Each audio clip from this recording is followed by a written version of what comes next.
ورجعنا لكم في حلقة جديدة بعد الفاصل ونواصل مع نيلي كريم وباسل وكريم. نيلي كريم وباسل وكريم. أمال يا باشا دي مقصودة كله ما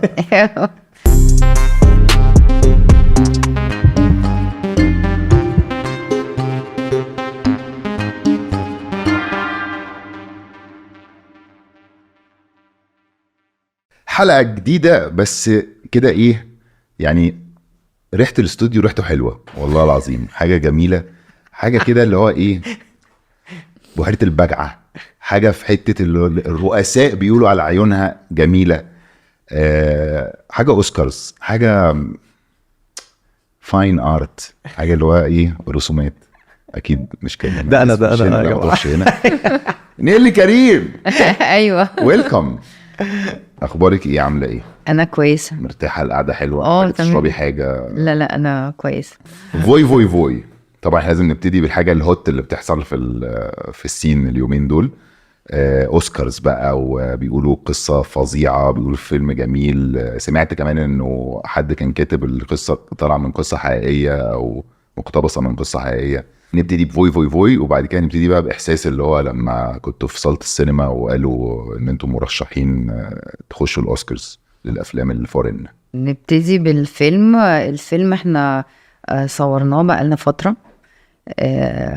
يعني انا ابتديت تصويره قبل ما ادخل مسلسل رمضان، فيعني تقريبا فات عليه شهور طويل شوية حلوين ولسه بس بيتعرض دلوقتي لان سنة تقريبا يعني كان بياخد وقته بقى في المونتاج، دوبلاج، كل التفاصيل كل اللي البوست. بتحصل، كل البوست والحاجات دي. وانا ما عرفتش احضر للاسف العرض بتاع القاهرة لان كنت مسافرة. حضرت العرض اللي كان موجود في الامارات، وحضرت العرض بتاع بيروت. في الامارات كان اول مرة اتفرج على الفيلم، فكنت بجد. وهو في الامارات لما قالوا ان هو ترشح للاوسكارز، صح؟ كان اول مرة اتفرج على الفيلم فعلا. كنت قاعدة منشكحة جدا، مبسوطة بالقصة، مبسوطة بعمر هلال ان هو اخيرا عمل حلمه نفذه. يعني ناس كتير بتقعد تحلم بس عمرها ما بتعمل. عمر هلال المخرج. اللي هي نفسها تعمله، بس عمر يعني عملها، حقق حلمه. سكريبت هو كان كاتبه بقاله كذا سنة واشتغل عليه لحد ما اخرجه، لحد ما الفيلم شاف النور. ده بيبقى انجاز يعني. عمر هلال اصلا مخرج اعلانات بس هو بقاله كتير يعني، هو بتهيألي عنده خبرة 20 سنة اعتقد. بس دايما بيقولوا في السوق ان مخرج الاعلانات لو عمل فيلم بيجيب جوائز، لانه بيبقى محنتف كل طبعا كدر ورا طبعا ما اعرفش، انا بقول لك اللي انا بسمعه. هو محنتف ده اكيد يعني. لان خصوصا لما انت بتبقى كاتب السكريبت وبتصوره، بتبقى عايز كل ديتيل، كل مشهد، كل شوت يعني توصله للجمهور، فده بيبقى صعب يعني. مع ان تصوير الفيلم كان في 35 يوم تقريبا يعني، او 34. فيلم احداثه كتيرة ولوكيشنات كتير، وكان حقيقي تصويره كان مكثف قوي قوي قوي، وكان صعب على الكرو كله. انا ما كانش عندي عدد تصوير ايام كتير، بس انا كنت بشوف هم بيصوروا ازاي، قد ايه كان صعب قوي، لان كل مشهد كان بيحتاج مجهود. البودكاست ده برعاية طلبات. اطلب كل اللي محتاجه من السوبر ماركت، الصيدليات والمطاعم. استخدم كود البودكاسترز وليك توصيل مجاني على 3 اوردرات. معلش بما ان انا بره الميديا، انت 35 يوم فيلم ده يعتبر كتير ولا قليل؟ يعتبر معقول اعتقد، افريج يعني. اوكي. يعني خصوصا لما بيبقى فيه سفر وبيبقى فيه يعني انتقالات، فبيبقى يعني دلوقتي الافريج انت بتتكلم 3 أسابيع 4 أسابيع، فبس بالنسبة للفيلم عادي يعني. لو اكشن مثلا ممكن يبقى اكتر من كده بكتير. لا اكشن بقى كل واحد حسب، طبعا حسب السكريبت، حسب السفر، حسب اللوكيشنات، حسب حاجات كتير، حسب الانتاج ناوي. هو 35 يوم دول ممكن في امريكا مثلا يبقوا 140. ايوه بس احنا عندنا ما شاء الله بنشتغل ساعات فظيعه، وفي افلام تبقى 3 أسابيع اسبوعين، وفي افلام بتبقى اكتر. بيبقى حسب طبعا كواليتي الفيلم، حسب القصه نفسها تستحمل ايه يعني. فاكيد اكيد اكيد يعني انا مبسوطه جدا جدا لكل الكرو. How do you feel about your first Oscars؟ بص بفرح لما يعني فيلم مصري يتقدر، انك انت اوريدي تترشح ده تقدير. وانا سافرت مهرجانات كتير قبل كده، حكمت في لجان تحكيم. افلامي سافرت برضو يعني 1-0 6-7-8 اشتباك. عندي التجربة دي.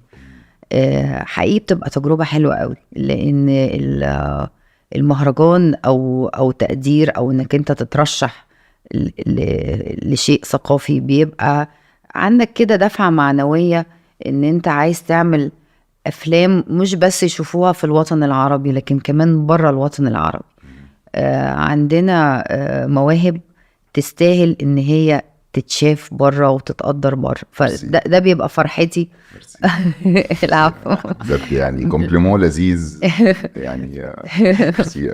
لا بس بجد بحس كده مصر فيها مصر عندنا قصص حلوة، عندنا مخرجين هايلين، عندنا ممثلين، عندنا كتاب، فده بيفرحني يعني. بفرح لأي حاجة، لأي حد حتى يعني أكيد لو أنا مش فيه برضه هفرح لأن دي مصر يعني. انت كنت بتشرح لنا بره كده الدنيا دي بتمشي ازاي بيتأهل او ازاي، ممكن تشرح لنا اكتر الدنيا عشان دي؟ انت كنت جادج او حكم في مهرجانات عالمية مختلفة، فدخلينا بقى في البهاريز. يعني انت كحكم ايه اللي بيحصل؟ الفيلم بيجي بتتفرجي عليه، انت بتتفرج على كل تفصيلة يعني، بتقعد تشوف الإخراج، التصوير، الموسيقى، التمثيل. في أفلام بتتفرج عليها اللجنة اوريدي اختارتها، فأنت بتتفرج عليها من ناحية تقييمي. أنا ممكن يكون فيلم فني جدا يعني، ما ينفعش يتحط في دور يعني، ما اقدرش اقول عليه تجاري، بس مادام الفيلم ده اختاروه يبقى فيه حاجة، فأنا بتفرج عليه بشوف ليه هو يونيك يعني، ليه مميز، ايه الميزة فيه، ايه المميز فيه. حلو قوي الحتة اللي هي بتاعت التجاري دي. اللي احنا دايما كل اصحابي لما بييجوا يقولوا مثلا، بقول لهم يا جماعه رحت المهرجان الفلاني، دايما مثلا اقول له ايه، الجونه فيلم فيستيفال كان فيها معلم فيلم خطير لازم نشوفه وبتاع. ما حدش من الناس اللي ما بتحضرش المهرجانات، اللي هو الجمهور العادي مش الممثل مش المحترف، ما بيعرفوش يشوفوا الافلام دي يعني، لان هو بيبقى الفيلم معمول للمهرجانات، بيبقى اسمه فيلم اللي هو الفني غير الفيلم التجاري. ليه الناس ما بتشوفش الافلام دي؟ يعني انا تعبت في فيلم وقعدت اشتغل عليه ودخلت وكسبت جايزة، وبعد الجايزة الناس عرفت ان انا كسبت جايزة بس ما حدش شاف الفيلم. لو هو ما يعني مش تجاري ينفع ينزل سينما. بص هي يعني انا مع ان كل حاجة بتيجي بالتدريج. ما ينفعش فجأة شخص مش متعود على السينما الفنية فجأة تدخله الفيلم. المشاهد اوكي. المهرجانات انا بشوفها هي هاب ثقافي بيتعمل متاح لكل الناس. الحلو فيها انك انت تعرف تتفرج على افلام مش متاحة في العادي يعني، ما تلاقيهاش لبلاد مختلفة كمان. ده اللي يميز حد بيحب السينما قوي، بيروح يتفرج على فيلم فني. ممكن يكون هو اكيد كل فيلم بيبقى له قصة، بس زي اللوحات اللوحة الفنية فاهم، كل واحد بيعبر عن نفسه بطريقته طبعا. يعني في حد مثلا بيرسم لوحة متفرج يروح يتفرج ده شوية شخبطة، بالنسبة للي رسم في معنى معين هو شايفه. نفس الحاجة بتحصل في الأفلام يعني، المخرج بيعبر عن نفسه بطريقته مظبوط، بطريقة معينة.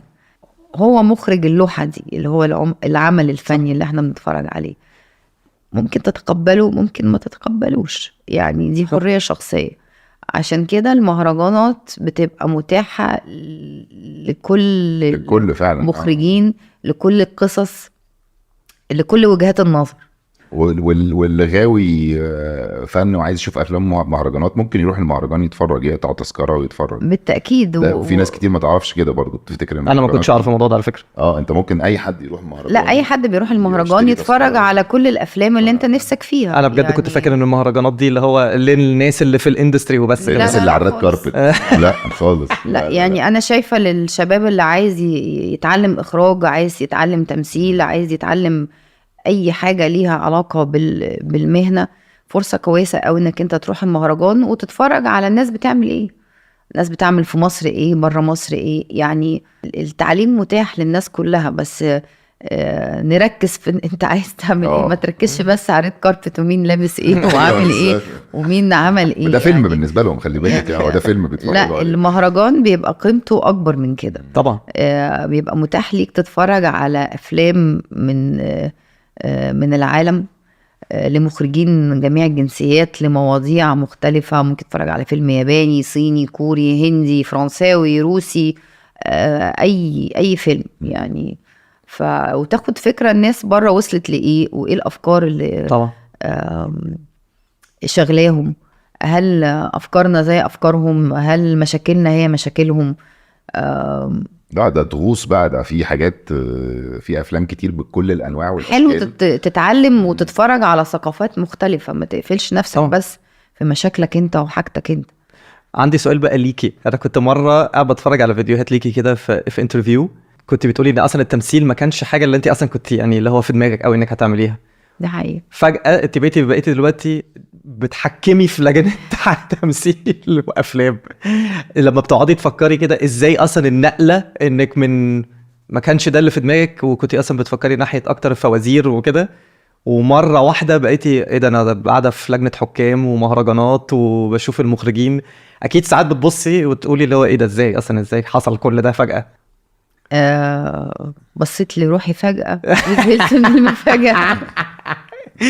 اصل بجد هي غريبه جدا ان لحد لما تلاقي ان ازاي الدنيا ودتك في حته ما كانتش اكيد هو ده الخطه. بص، كل حاجه بعملها بتعلم منها، حلوه بقى وحشه، بفضل اتعلم من الناس اللي حواليا.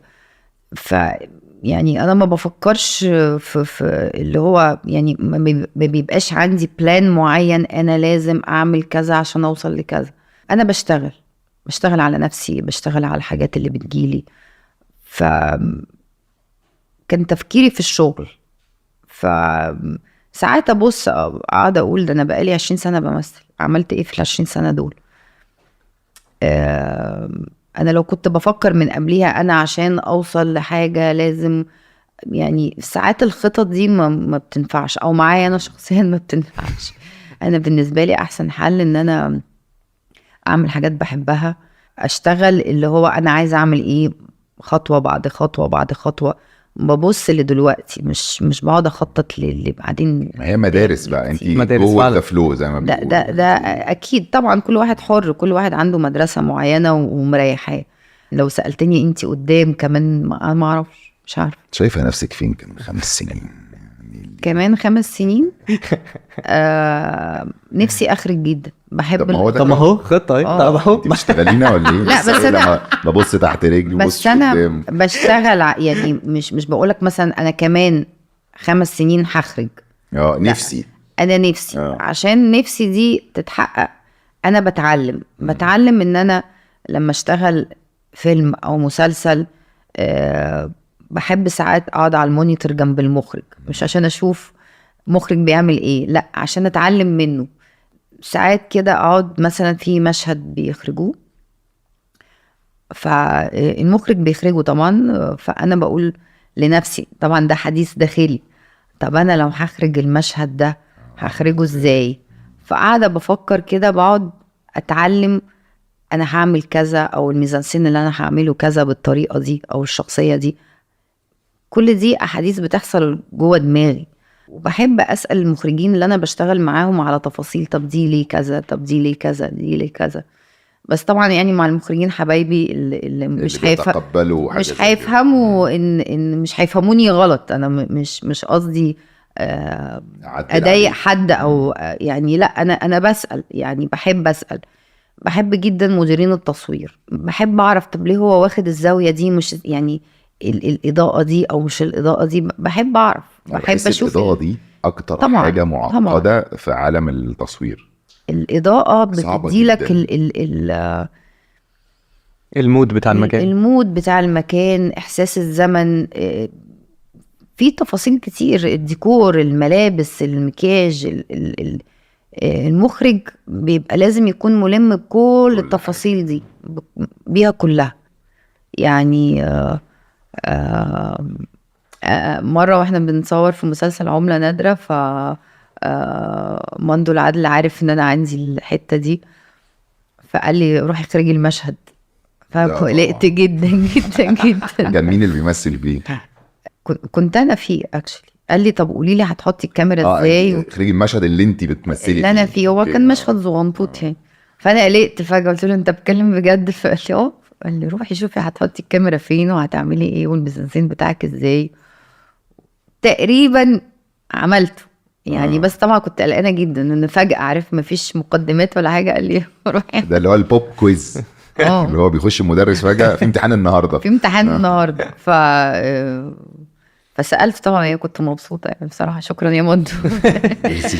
طب حلو موضوع الاخراج ده. ناويه بما انت بتقولي بقالك 20 سنه في عالم التمثيل، 20 سنه دي يعني بتكتسبي خبره من نزولك اللوكيشن ومن لا تصويرك اكيد، وحاجات كل كده. حاجه كل حاجه. يعني انا مثلا بخرج البودكاسترز، ممكن تيجي تخرجي لو عايزه اتنازل عن الكرسي عادي براحتك.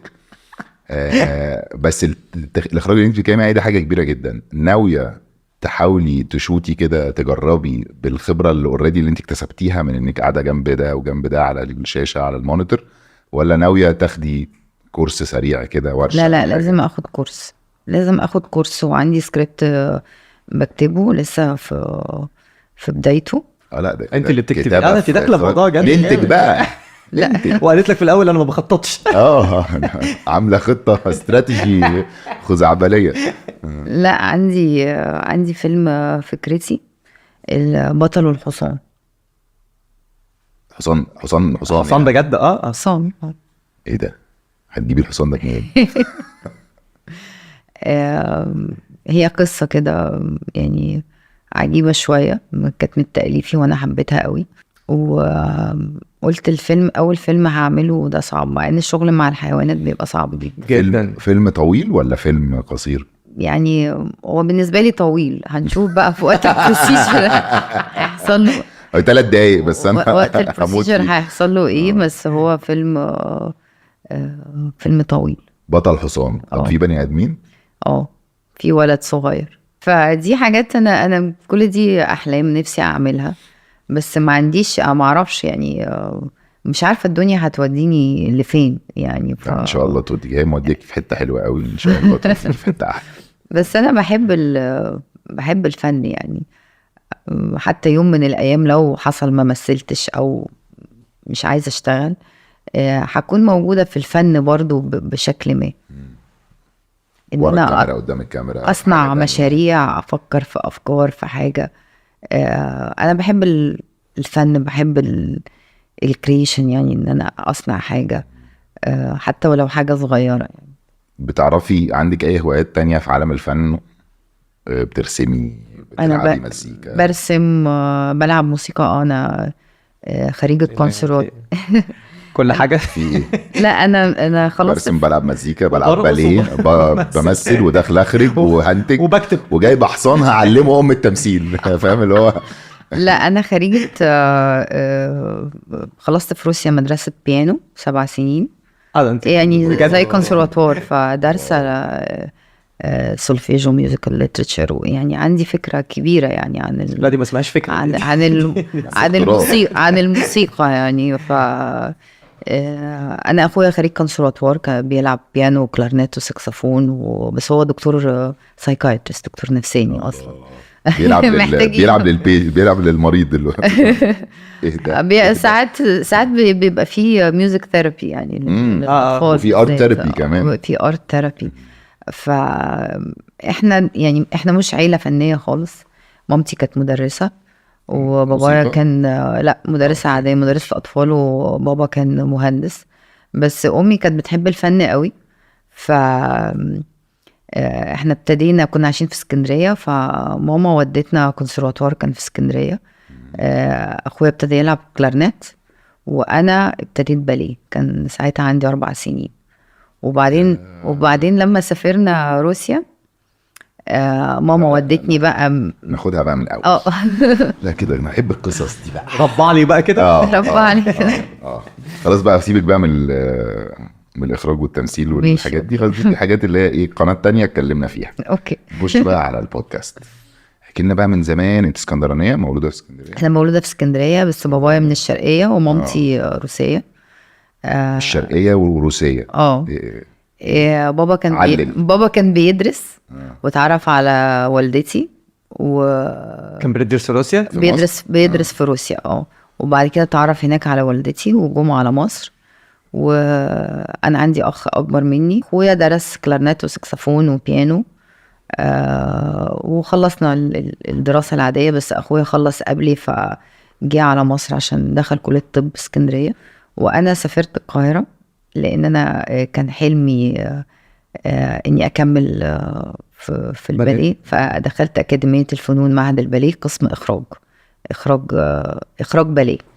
انا كنت اعرف اخراج مسرح، اخراج يعني طبيعي. اخراج مش كوريوجرافي، اخراج. ما هو اخراج مش تصميم رقصات ولا يعني الاثنين مع بعض. يعني زي الله يرحمه دكتور عبد المنعم كامل كان مدير فرقه باليه اوبرا القاهره، وكان مخرج مسرحي. ايه ده لذيذ قوي الموضوع ده. ماشي. وله دراسه يعني؟ طبعا ليه دراسه. ده كان فين؟ جامعه ايه؟ اكاديميه الفنون معهد الباليه في الهرم. وكنت مبسوطه جدا يعني. ما كانش بالنسبه لي ما كنتش حاساها يعني موضوع متعب يعني. رحله لا خالص. الواحد لما بيحب الحاجه بتبقى على قلبه زي العسل يعني بصراحه. وبعد كده بعد سنه كانت دار الاوبرا المصريه فتحت، فاشتغلت في فرقه باليه اوبرا القاهره. رحتي عروض بقى يعني؟ سافرتوا بقى عروض في العالم؟ انا سافرت رحت مسابقه عالميه في البولشوي، ورحت مسابقه عالميه في اليابان باليه. بص انا بالنسبه لي كان امتع يوم في حياتي ان انا اروح الاوبرا واقضي يومي هناك في العروض، في التدريبات، وارجع البيت انام واصحى استنى اليوم التاني هيجي امتى. انت عايشه للباليه. انا كنت عايشه. موضوع مختلف تماما. موضوع بالنسبه لي كان انا ما كنتش عايزه حاجه. انا في ثانويه عامه كنت جايبه 97%. فكان ممكن ادخل اي حاجه، صيدله، ادخل رئاسه، ممكن ادخل. اخويا كان طب، بس انا لا خالص، استحاله يعني. قعدت اعيط وقلت لوالدي، قلت له مش هدخل، مش عايزه. ما قالكيش خشي طب يا بنتي وخلصي ولما تاخدي الشهاده اعملي اللي انت عايزاه؟ والله ناس كتير قعدوا اغروني بالموضوع ده وقالوا لي انت عارفه لو اشتغلتي بقى عندك صيدليه هتاخدي كام والحاجات دي. لا خالص، وانا مخي ناشف يعني. ما اقنعتيهم؟ هي غالبا لا ولا اقنعت ولا او غالبا اخدت السوبر جيت ومشيت. ما تقول لك بتتحرك 5 الفجر الصبح هيصحى يقول اصلا. لا ايه ده نيلي فين يا جماعه؟ بترقص بحيره البجع في الاوبرا. لا كانت من امتع ايام حياتي، والحقيقه لو لفيت العالم لفيته من خلال فرقه باليه اوبرا القاهره. بصراحه عمري ما كنت اتخيل ان انا ممكن يعني اسيب الباليه والاوبرا، بس ده حصل. عشان كده بقولك، مش بقولك هو كمان 5 سنين هعمل ايه، ما اعرفش. بس سبتيه ليه؟ مش عارف. انا ما سبتوش، بس هو جه تدريجيا واحده واحده. عارف، دخلت بقى في التمثيل بجد كان بعد مسلسل ذات. كان 2011 كنا ابتدينا نصوره، وبعد كده وقفنا شوية. المسلسل اتعرض 2013. كان ساعتها يعني يمكن بعد ذات بقى خلاص كان تركيزي ابتدى يروح للتمثيل اكتر. عاوز ده معناه ان انت قاعده تلعبي باليه كتير وانت بتمثلي؟ طبعا. لا كنت بصور وبشتغل في نفس الوقت في الاوبرا في الفرقه. يعني بالنسبه لي العروض الاوبرا كانت مقدسه يعني. ما اقدرش افوت عرض، لان انت عشان تطلع بعرض فيه قبليها بروفات مثلا لا يقل عن 2-3 شهور. بتروح كل يوم. زي المسرحيات يعني، زي بنروح كل يوم ما عدا يوم واحد في الاسبوع بتاخدوا اجازه. طبعا. فبيبقى عليك مسؤوليه، لكن ما بيبقاش طبعا على اللي يختلف عندنا ان على نفس الدور ده بيبقى عندك كذا كاست. يعني في حد تاني بيرقص نفس الدور بتاعي، بس مثلا انا النهارده، حد تاني بكره، حد تالت بعده. ده بيتعمل لفرصة لناس تانية تشتغل، غير ان برضو لو حصل حاجة لحد، حد رجليه حصل لها حاجة، لان بيبقى في حد تاني حافظ الرقصة وجاهز طبعا. ف يعني حتة المسرح دي بتربي فيك حتة حلوة قوي، انك انت تحس بالاخر. مفيش حتة اللي هو يا رب تقع بقى على المسرح فاهم عشان اخد مكاني. نفسنا الحتة دي ما بتبقاش موجودة، لو حد وقع لان انا بكرة مكانه وهو بعد بكرة مكاني. فدي حتة حلوة قوي. ايه ده؟ بس احنا بنشوف كل الافلام بتاعت الباليه بالذات. لا ما بتبقاش كده يعني. انا فاكره كويس قوي لما كنت برقص العروض الاولانيه، كان في معانا راقصات روس من جيل اكبر مني، كانوا دايما بيقفوا على المسرح بيساعدوك معنويا، عارف زي الرياضه كده، انت تقدر تكمل، روح كمل، مش عارفه ايه كذا. فده بيبقى دعم نفسي، لانك انت نفسك بيروح اول حاجه. يعني الناس اللي بتطلع على المسرح دي وبتضحك والحياه لذيذه، هو حقيقه الامر بعد ما بتدخل الكواليس بتموت، لان انت نون ستوب على خشبة المسرح بترقص بكل قوتك. انا بتكلم على العروض الكبيرة اللي هي زي بحط البجعة، دونكشوت، يعني العروض العالمية دي. طول ما انت على المسرح انت بتتحرك. اول لما بتدخل ورا الكواليس نفسك بيروح غصب عنك، فبتبقى مش قادر، بتبقى عبارة عن قطنة مفيش فيها روح خالص. اول لما يجي لازم تطلع على المسرح بتلم كل قواك وبتطلع كأن مفيش حاجة، وبتضحك وبتحيي، اللي هو يا سلام تمام، وانت بتبقى بتموت من جوه. بتبقى بتموت من جوه. ف هي الباليه ده صعب قوي بصراحه. هو جزمه الباليه ده صعب قوي. انا لما بتفرج عليه بقول ازاي اصلا صعب. هو حقيقي فعلا. يعني هو فن ورياضة في نفس الوقت، وبيبقى صعب لان هو معتمد كمان على قوة التحمل بتاعتك. يعني في تكنيكيات كتيرة قوي يعني. هو ده اللي انا اصلا كنت عايز اسألك عليه، لانه الباليه مش بس رقص، هو في تمثيل. يعني مرة اتفرجت على حاجات تمثيل ورياضة وفي بانتومايم، فن البانتومايم والتمثيل. وبتتعلموا تمثيل في الباليه؟ بيبقى بانتومايم طبعا اكتر. وانت لما بتعمل دور معين، ما كل حدوتة كل باليه بيحكي قصة، وكل شخصية اللي هي راقصة هي بتحكي كاركتر معين. فانت بتأدي، غير انك انت بترقص لازم تعمل تكنيك معين، انت كمان بتأدي الشخصية. ففنون كلها داخلة في ميكس، داخلة في بعض. الموسيقى، الباليه، التمثيل، في عندك. وعمرك ما اشتغلتي اي حاجة غير انك دربتي باليه؟ يعني انت كنت بدرس وكنت بس كله قصدي في عالم الباليه، كل ده في عالم المسرح. ما اشتغلتيش في شركة مثلا؟ لا، سوبر ماركت ما كانش طموحي خالص اعمل اي حاجة خارج اللي انا بحبه. فانا كنت عايشة في بابل كده معين.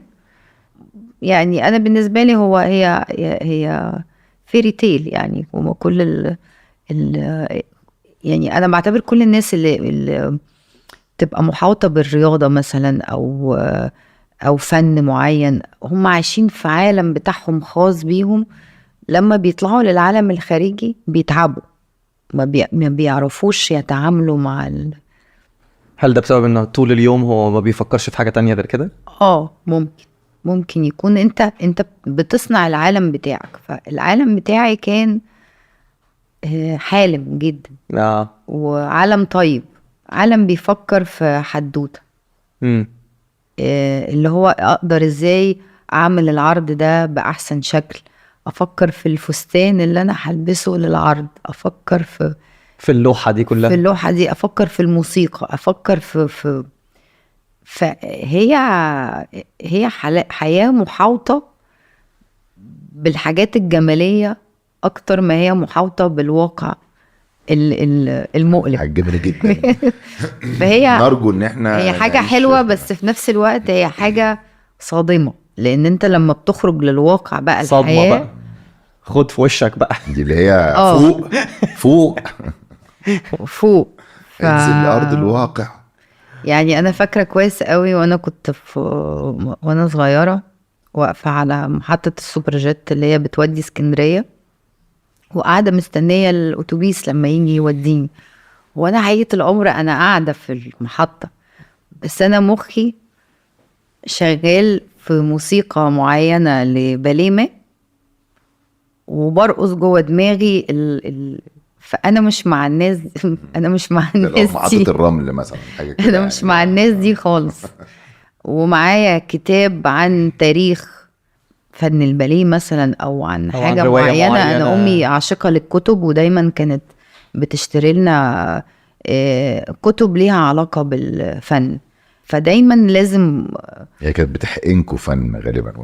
يعني فهي مثلا هي عارفه ان انا هروح واجي، فبدل ما اروح اقعد ساعتها بقى، ما كانش فيه موبايلات، معلش احنا متاخرين لا على فكره احنا برضو آه، ما كانش ده فيه موبايلات طفولتنا كلها من غير وكده، موبايلات. فاللي هو الطبيعي انك انت تقرا كتاب، فتديني كتاب من الكتب اللي مثلا هي تكون قريته 100 مرة، فتحطهولي في الشنطة، فأنا قاعدة في السوبر جيت. انت كل يوم عندك يعني اتوبيس رايح أنا عندي وراجع أتوبيس يعني. رايح وأتوبيس وقت جاي، فأقرأ كتاب من الكتب. حتى لو قريت معلومة كانت بتقولي لو قريتي حتى صفحتين هتبقي يعني اتسليتي واستفدتي حاجة.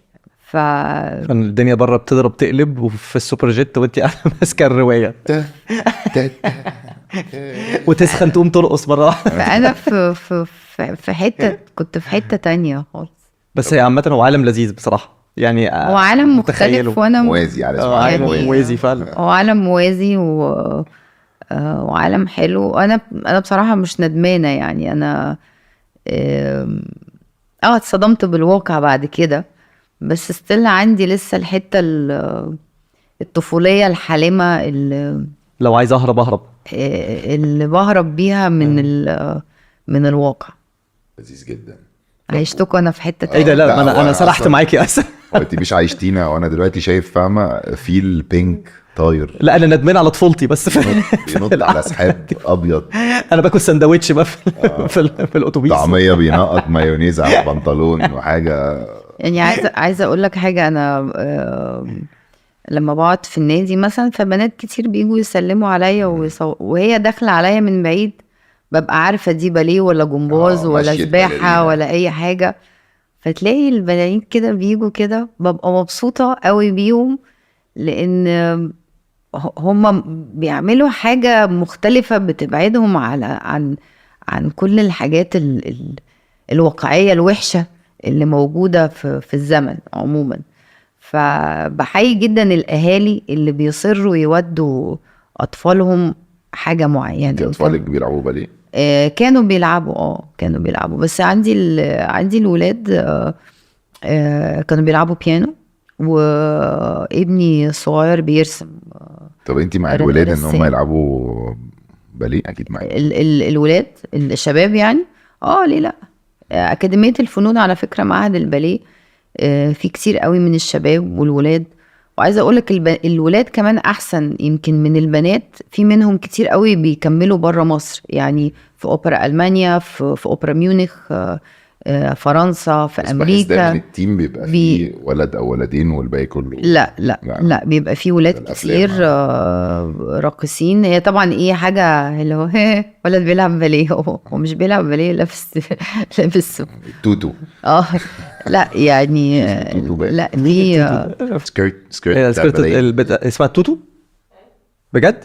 لا توتو البنات انا بس بيلبسوا. ما قدرتش اقولها بالطريقه دي عشان رجولتي ما تتهزش قدام الناس، بس هي لا في راقصين كتير قوي شباب ومحترفين برا مصر ومستواهم عالمي. انا حاولت انا مع يلا. بنتي انا في الموضوع بتاع الجمباز والباليه ده، مش عايز اقول لك ما قدرتش ما حبيتش لا خالص بقى خالص. ليه؟ قعدت غريبه مع ان بنتك على طول برنسس بس على الواقف ما مش تتعبها مش بقى. متميز.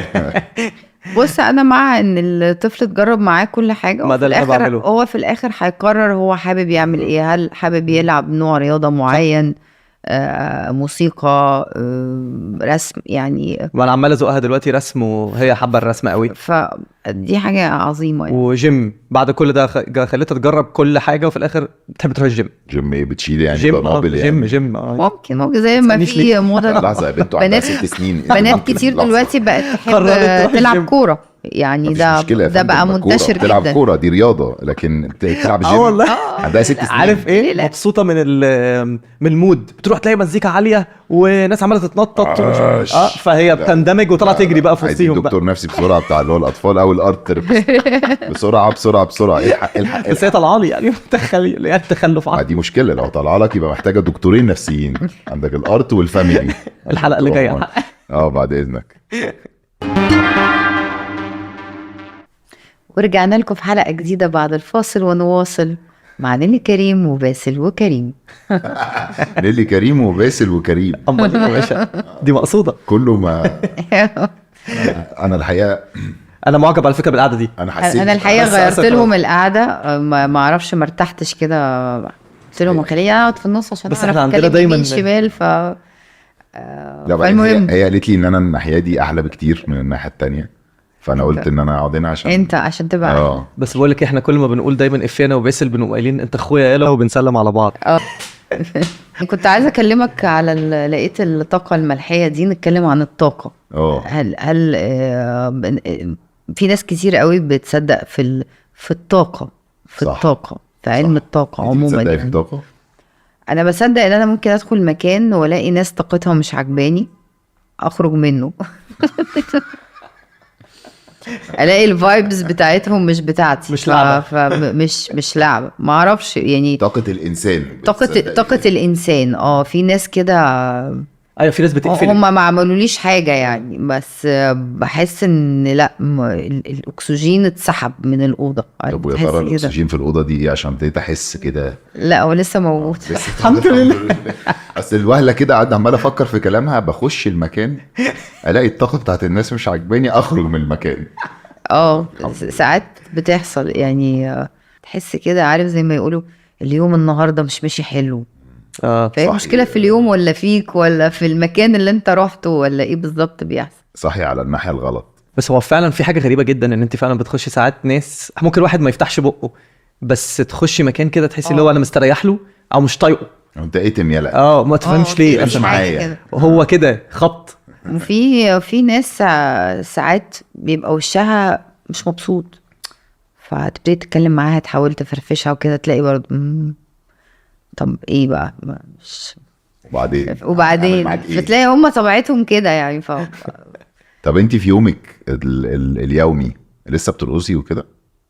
في مخي يعني في ناس بتلعب يوم في العالم الموازي، في ناس بتمديتيت يعني مش برقص طبعا، بس لازم يبقى في يومي في موسيقى، في رياضة، في حاجة، في كلمة حلوة، في يعني بحاول بدور على حاجة تديني البوزيتيف انرجي لو انا مش في المود الحلو يعني. حلوة الطاقة الإيجابية. الطاقة الإيجابية. طب عملتي إيه الصيف ده يا نيلي؟ الحقيقة عملت حاجة لطيفة جدا. سافرت مع مؤسسين راعي مصر، وسافرنا أمريكا. هم قبليها كانوا في أستراليا. كان معاهم نجمنا الجميل كريم عبد العزيز وبيتر ميمي وهاني رمزي برضو كان موجود، وإلهام شاهين.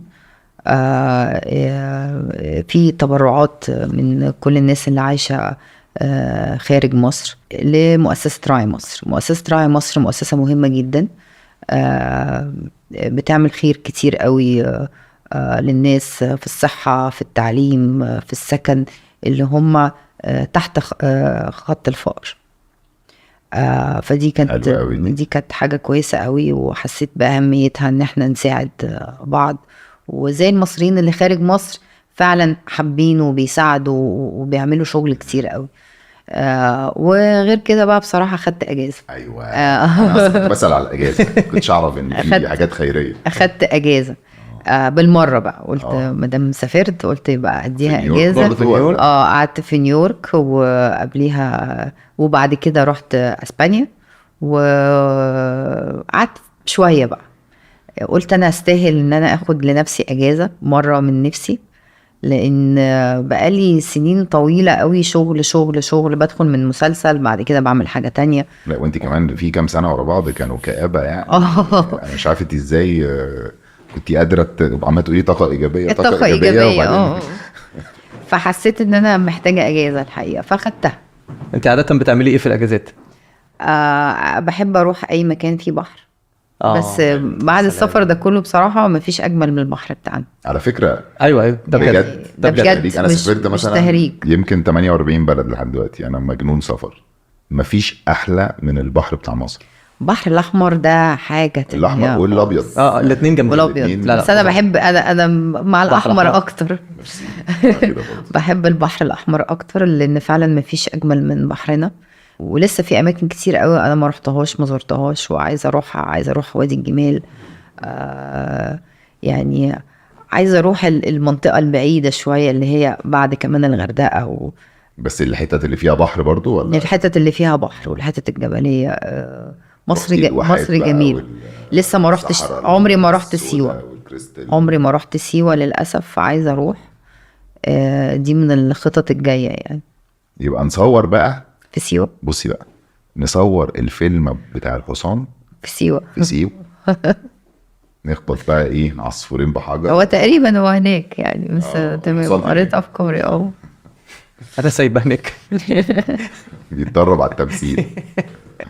ما بحبش اسال السؤال ده بس مش عارف ليه جالي فضول. اللي جاي يعني عن الطاقه برضو ما انا عماله اجرك اقول لك الجاي ايه فبقول لك بجد والله في حاجه فيها طاقه وحاجات. عامله فراوله. الشخصيه اسمها فراوله. الله. شفت بقى رحنا دي للحلويات. حاجه شعبيه. لا مش هقول لك بقى، كفايه عليك الاسم. مدربة يوجا. اكيد لا. لا فراوله امان. ما هو ده التويست. حاسسها بنت كده. ما هي نخشة كده. ما هو حته قرب. طيب ايه تاني؟ حاجه ما فيهاش كآبه شكلها خالص. لا هو كوميدي. وده أصلاً؟ الحلو، وده الحلو فيه بصراحه. انا محتاجه ده حلو قوي. فرفش. مين؟ طب تقدري تقولي مين معاكي؟ لسه السكريبت بيتكتب، بس يعني في ناس كتير لذيذه واكيد كلكم بتحبوها. افتكرت قصه لذيذه قوي. افتكرت قصه لذيذه، قول لي. كنت في الجونه وقابلت نيلي. اوكي. ونيلي يعني سيبك ان هي شكلها صغير وكده، بس هي ذو خبره فتاكه في عالم التمثيل. وانا قعدت معاها قلت لها نيلي يعني عايزك تنصحيني. بقول لها نيلي عايزك تنصحيني. انا في عالم التمثيل، في عالم التقديم انا فل، في عالم التمثيل بحاول لسه وبتاع وعايز بس واشتغل على ايه بقى؟ بس محصور في كورنر معين وكده. قالت لي طبعا محصور. ايه بشكلك ده محصور. ايه ده وش انت كده؟ تنزل تمثيل فن. تمام. ادتني محاضره محترمه وانا قاعد وقعدت وسمعت مربع فاهم قدامها. التمثيل ده فن ولازم تعمل من اجله حاجات وبتاع. انت تروح تحلق زيرو. ايه ده؟ احلق زيرو كده وخليك شكلك كده فاهم ابن بلد مصري. قلت له انت كيوت قوي. خليك ابن بلد كده. مصري وهتشوف الشغل. لو على زيرو انا هشتغل. هتيجي تشتغل معايا. ايه ده؟ تمام. انا ما قلتلكش كده قوي، ما تزودش. كده ما تزودش. اسمها ايه؟ القدر. كده القدر. تمام. ان يجي لي بعدها ايه؟ احمس. احمس. فاروح بقى يا باشا احلق زيرو واكلم انجي. لا زيرو انا نيلي كانت وعدتني لو حلقت شعري. واحمس فكس بقى في الاخر. قلت لها انا لسه زيرو اهو. نيلي كانت وعدتني والنبي لو كده. ما تشوفوا اي حاجه قلنا. بص انا ما قلتلكش تحلق زيرو يا مؤمن، ما قلتلكش. انا قلت لك انت لازم تبقى كده يعني تعمل ادوارك كلها مختلفه. انت كيوت فهيحطوك في الفكر يعني. لازم الناس تشوفك بشكل وحلقت زيرو اهو. بس عارف تبقى جامده لو كانت شافتك زيرو تقول لك ايه القرف اللي انت. ايه يا ابني المنظر المقرف ده. مين هيشغلك بالمنظر ده؟ ده حاجه تاني. هي ما كانتش بالاسلوب ده. طبعا انا بس بحط هو بس بيحط البهارات spices يعني. عشان يعني القصه تبقى لذيذه. عشان تبقى لذيذه. انا عامه مستعد قدام كل الناس اهو احلق زيرو تاني لو هو ده. لو هو ده عايز انا ما شفتكش وانت حلقت لما كنت اوريك. حلقت. هحط صوره دلوقتي في البتاع. حط صوره عايزه اشوفك اوريها لك والله. بتاع الزيرو. حاجه كده فاهمه يعني شعبان كده. لا عايزه اقول لك حاجه لو هنتكلم بجد. احيانا الناس بتحطك في كورنر شكل معين فتلاقي الادوار اللي بتجيلك كلها شبه بعض. المخرج الشاطر هو اللي يقدر بيعمل كاستنج صح. يعني بمعنى يعني انا حظي حلو ان انا اشتغلت مع مخرجة عظيمة زي كاملة. سجن نساء. كاملة شافت فيها حاجة مخرجين كتير ما شافوهاش. يعني قبل كاملة كانت الادوار اللي بتجيلي البنت الكيوت اللطيفة لازم تبقى مستوى اجتماعي معين. فالحسرة في الحتة دي بيحصروك في الشكل ده. فبيبقى انت بعد فترة بتصدق فعلا ان انت تنفع لده. بس هو حقيقة الامر هو مش كده. هو الممثل والمخرج يعني او الممثل يقدر يعمل اي حاجة. في تولز تانية بتساعد على الموضوع ده زي المكياج، الشخصية، المخرج. ده الشغل. يمكن انا لما ابتديت في الفترة اللي انا ابتديت فيها كانت الامور ماشية كده اكتر شوية.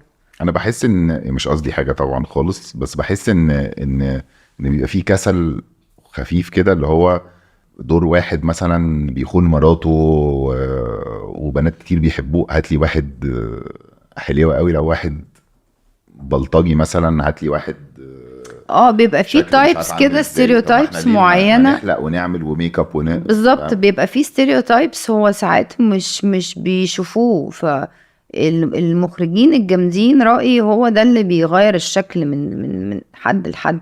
يعني أنا لما جيت اعمل سجن النساء يعني ناس كتير قوي قالت لي كاملة يعني نيلي كريم وسجانة يعني لا ده كان خطير يعني بتهزري يعني. انا حتى الناس اللي بالنسبه لي ليكي اصلا. انا حتى الناس اللي قريبين مني يعني عارف اللي هو عارف الضحكه دي لو مش تقدري تعمليه او مش هيليق عليكي. يعني لما جيت اعمل تحت السيطره مدمنه مخدرات في ادوار كده عارف اللي هو الناس بتاخدها ربنا معاكم. تبقى مش شايفينك فيها. مش شايفين غير بالتالي دي بتبقى احلى ادوار لما تثبت لهم العكس تماما. هو بيبقى تحدي بس في نفس الوقت هو ما ينفعش يبقى وجهة نظر محدودة كده. يعني انا شخصيا دايما بدور على حاجة جديدة، حاجة مختلفة، حاجة ما عملتهاش قبل كده. او فدي اللي جاي كوميدي وفي اسامي لذيذة لسه مش عارفينها وفراولة. احنا نسمي ايه قول الحلقة دي فراولة. يا ابني ايه ده يا اخويا لا. طيب بصي احنا هنعمل ايه بقى. بس عشان انتي قاعده مكاني فانا هعمل حركه ما تخافيش وما تقلقيش. عايز تديني هديه؟ لا خالص. انا هدي لحد بيحبك. حد بيحبني هديه. اوكي تمام. اكتب عليها نيلي كريم. ايوه ماشي. احنا بنعمل كده في اخر كل اسبوع بنسال سؤال على السوشيال ميديا له دعوه بالحلقه واللي بيجاوبوا صح نعمل له تومبولا. اوكي امسكي جامد. امضي فين بقى؟ في اي حته.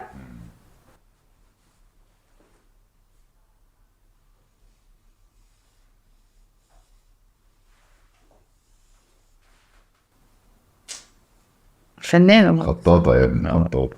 ده في وقت الفراغ بقى بينا. ده غير بقى ان هي خياطة خطاطة رسامة. ارسم لك حاجة كمان؟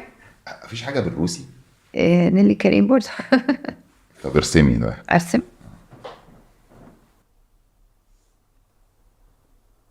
انت بتترسم على فكرة. انا غالبا انا اللي بترسم. دي كانت وداني. دي الهيدفون. السماعة. ده بجد حلوة بجد. ايوه شفت الحركة. لا هي دي اللي عجبتني الكروس ده. دي معناها عندك لوح وكده بتحبي تقتني؟ لا، عندي ابني فنان كبير. ابنك فنان بيعمل معارض وكده يعني؟ بجد والله؟ عمل مجموعة كتب لنجيب محفوظ آخر حاجة، كاتبنا الكبير نجيب محفوظ. اسمه ايه بقى؟ عشان يوسف صبري. يعني أنا حاولت أعمل السماعة. هو شوية وهتسمعها أصلا، هنجيب لها سلك وتشتغل.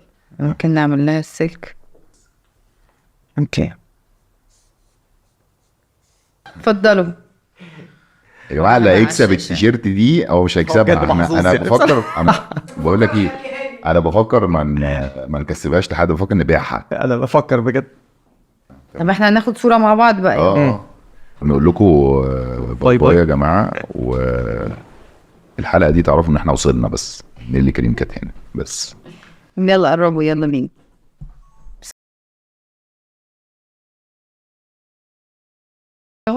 مرة واحنا بنصور في مسلسل عملة نادرة، ف مندو العدل عارف ان انا عندي الحتة دي، فقال لي روحي اخرجي المشهد، فقلقت جدا جدا جدا. كان مين اللي بيمثل فيه؟ كنت انا فيه اكشلي. قال لي طب قولي لي هتحطي الكاميرا ازاي خريجي المشهد اللي انت بتمثلي اللي انا فيه. هو كان مشهد صغنطوط يعني.